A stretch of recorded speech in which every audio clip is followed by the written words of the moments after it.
Selamat pagi sahabat Kristus yang setia. Mari kita mengawali perjalanan hidup kita hari ini dengan doa pagi bersama Saudara Aljosa Frantoni. Selamat pagi sahabat yang terkasih di dalam Tuhan. Sebelum kita mengawali aktivitas pada hari ini, mari kita bersama-sama bersaat teduh di dalam doa pagi. Mari kita ambil waktu hening sejenak. Mari kita bersama-sama satu di dalam doa. Bapa yang penuh kasih, kami sungguh mengucap syukur untuk hari-hari yang senantiasa Tuhan berikan kepada kami. Termasuk pada pagi hari ini, kami beroleh kesempatan kembali untuk menapaki pesiarahan hidup kami. Terima kasih ya Tuhan untuk waktu dan kesempatan yang senantiasa Tuhan berikan. Sebelum kami beraktivitas, kami bersama-sama ingin dekat dengan Tuhan, ingin mendengarkan suara Tuhan dan memuji memuliakan nama Tuhan. Maka dari itu kami memohon pimpinan dan penyertaan Tuhan di dalam aktivitas doa pagi kami pada hari ini. Biarlah kami boleh bersama-sama belajar akan firman Tuhan dengan baik dan juga memuliakan nama Tuhan dengan hati, pikiran, dan diri kami. Di dalam nama Tuhan Yesus Kristus kami berdoa. Amin. Sahabat, bersama Bapak Octavianus Eman dan Bapak Devian, mari kita mengangkat pujian dari KJ 454, Indahnya Saat Yang Teduh.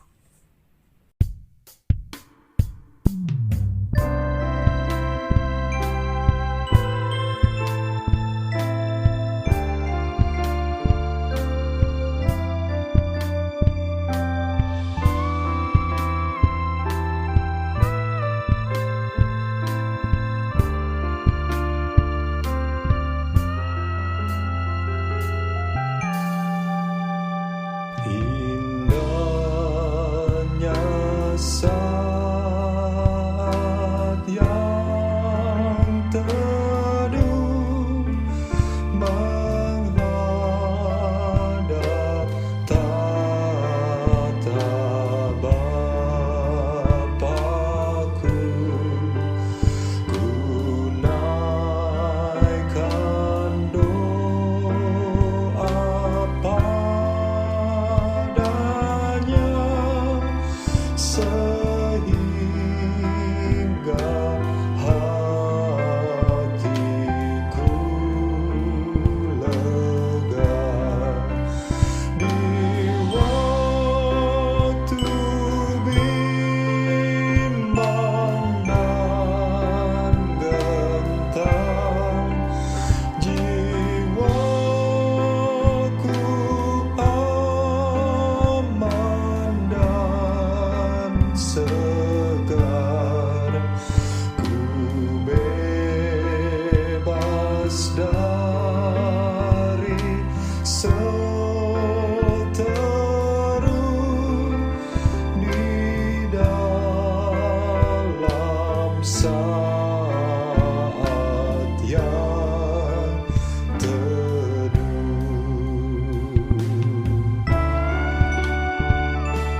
dan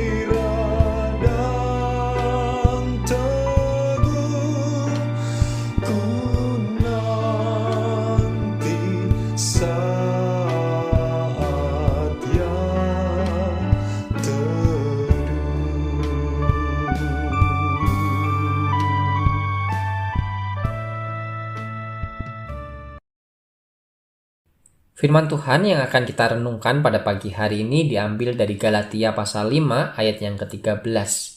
Galatia pasal 5 ayat yang ke-13, demikian firman Tuhan. Saudara-saudara, memang kamu telah dipanggil untuk merdeka, tetapi janganlah kamu mempergunakan kemerdekaan itu sebagai kesempatan untuk kehidupan dalam dosa, melainkan layanilah seorang akan yang lain oleh kasih. Merdeka, sebuah jargon yang sering kita ucapkan saat merayakan Hari Kemerdekaan Republik Indonesia setiap tanggal 17 Agustus. Sebuah jargon yang mampu membangkitkan semangat dan gairah dalam menatap hari esok.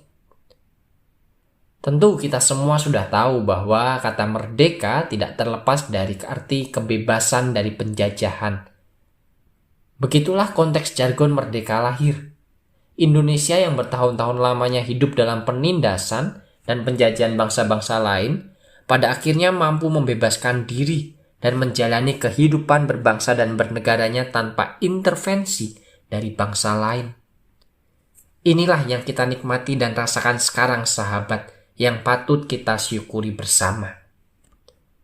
Berbicara tentang kebebasan atau dalam artian menjalani kehidupan dengan bebas tanpa tekanan dan intervensi dari pihak lain, pada dasarnya adalah hak asali yang dimiliki oleh setiap makhluk hidup. Ingatlah sahabat, bahwa Tuhan menciptakan kita itu dengan memberikan kehendak bebas kepada kita. Kehendak bebas untuk memilih dan menentukan langkah hidup kita. Apa yang akan kita lakukan dan kita jalani di dalam kehidupan kita sehari-hari. Hidup dalam kebebasan memanglah menyenangkan. Kita bisa berkreasi, berinovasi, dan berkehendak sesuai yang kita inginkan. Namun ada satu hal yang harus kita ingat selalu dalam menghidupi kebebasan yang Tuhan berikan ini. Yakni bebas bukan berarti seenaknya. Ada sebuah kutipan yang menyatakan demikian. Kebebasan yang disalahgunakan dapat menciptakan kekacauan. Saya ulangi, kebebasan yang disalahgunakan dapat menciptakan kekacauan. Apa maksudnya? Coba bayangkan sahabat, bila setiap orang merasa dan berhak untuk melakukan segala sesuatu tanpa melihat kepentingan orang lain dan kebutuhan orang lain yang ada di sekitarnya, maka apa yang akan terjadi? Saya mengambil contoh, misalkan di perempatan lampu lalu lintas, karena setiap orang merasa bebas untuk mengemudikan mobil sesuai kehendaknya, maka ia akan menerobos lampu merah. Apa jadinya bila setiap orang melakukan hal yang sama dengan alasan demikian? Bukankah yang akan terjadi adalah banyaknya kecelakaan? Begitu juga ketika seseorang merasa memiliki kuasa dan kemampuan untuk memanfaatkan pohon-pohon di hutan untuk kepentingan bisnisnya. Ketika ia melakukan dengan dasar pemikiran bahwa semuanya bebas untuk dilakukan, maka apa yang akan terjadi? Hutan-hutan akan digunduli, kemudian terjadi bencana banjir, merusak lingkungan hidup, dan pastinya menyengsarakan orang lain yang juga memiliki kebebasan untuk hidup. Tindakan-tindakan demikian sering kita jumpai di dalam kehidupan sehari-hari, yang mana membuat banyak orang menjadi sengsara karena ulah-ulah oknum-oknum tertentu yang serakah. Allah sungguh baik kepada kita. Ia telah menciptakan kita dengan kehendak bebas. Begitu juga Ia telah menebus atau memerdekakan kita dari dosa. Firman Tuhan dalam Galatia pasal 5 ayat 13 mengingatkan kita kembali tentang bagaimana cara menggunakan kebebasan yang telah Tuhan berikan kepada kita tersebut. Saudara-saudara, memang kamu telah dipanggil untuk merdeka, tetapi janganlah kamu mempergunakan kemerdekaan itu sebagai kesempatan untuk kehidupan dalam dosa, melainkan layanilah seorang akan yang lain oleh kasih. Itulah firman Tuhan. Kebebasan yang diberikan oleh Allah ternyata seringkali kita salah gunakan, sahabat. Kita salah artikan, sehingga membawa kita terjatuh pada perbuatan dosa. perbuatan-perbuatan yang hanya mementingkan ego diri sendiri, hawa nafsu diri sendiri, dan keuntungan diri sendiri. Yang tak jarang semuanya itu bisa menyakiti, merusak, dan bahkan menyingkirkan siapapun dan apapun yang menghalangi rencana kita tersebut. Mari kita bersama-sama merenungkan apa yang difirmankan Tuhan dalam Galatia pasal 5 ayat 13 tersebut. Meskipun kita diberi kebebasan, kita telah dimerdekakan dari dosa, namun janganlah hal itu kemudian menjadikan kita turut kembali jatuh ke dalam perbuatan-perbuatan dosa. Hendaklah sebaliknya kita mampu menggunakan anugerah Tuhan tersebut untuk menjalankan perintah Kristus untuk menyatakan kasih kepada dunia. Kita diajak untuk hidup bebas di dalam menyatakan kasih. Hidup bebas dari jerat belenggu-belenggu dosa. Amin.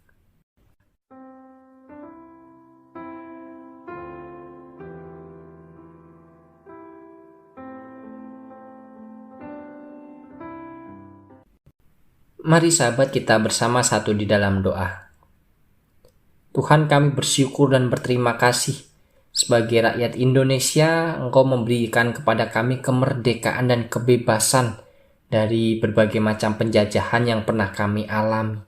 Kami mengucap syukur dan berterima kasih karena kami hidup di zaman di mana kami boleh bebas dari segala macam perbudakan dan juga penjajahan apapun. Dan biarlah apa yang sudah Tuhan berikan kepada kami ini kami gunakan dengan sebaik mungkin, khususnya di dalam membangun negeri kami Indonesia. Biarlah setiap dari kami boleh memiliki sumbangsih di dalam kesejahteraan memajukan bangsa kami ini. Kami serahkan kehidupan berbangsa dan bernegara kami hanya ke dalam tangan pengasihan Tuhan. Tuhan, pada saat ini kami juga bersama-sama memohon kepada Tuhan untuk menyertai setiap dari kami, di mana kami akan memulai aktivitas kami pada hari ini. Biarlah baik di dalam setiap rutinitas, pekerjaan, studi, dan juga apapun yang kami kerjakan di dalam hari ini, Tuhan lancarkan, Tuhan berkati. Begitu juga dengan setiap kebutuhan hidup kami. Kami yakin dan percaya ketika kami menaruh harapan hidup kami, menaruh masa depan kami hanya ke dalam tangan pengasihan Tuhan, Tuhan senantiasa mencukupkan apa yang kami butuhkan. Tuhan senantiasa mengarahkan kami ke rencana-rencana yang Tuhan telah rencanakan. Biarlah hidup kami aman dalam pimpinan dan perlindungan dari Tuhan saja. Terima kasih ya Tuhan, kami juga bersama-sama ingin mendoakan setiap kegiatan yang akan dilakukan oleh gerejamu di akhir pekan ini nanti. Biarlah di dalam pertolongan dari Tuhan, setiap kegiatan boleh dilangsungkan dengan baik dan lancar. Setiap pelayan Tuhan boleh juga bersama-sama saling tolong-menolong di dalam melayani Tuhan untuk melancarkan kegiatan pembinaan iman tersebut. Terima kasih ya Tuhan, kami serahkan doa kami ini hanya ke dalam tangan pengasihan Tuhan saja. Di dalam nama Tuhan Yesus Kristus kami berdoa dan memohon. Amin.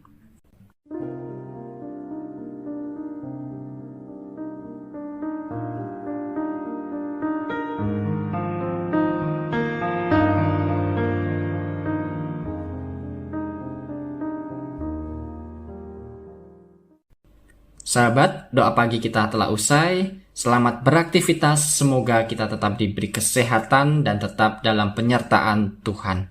Tuhan Yesus memberkati.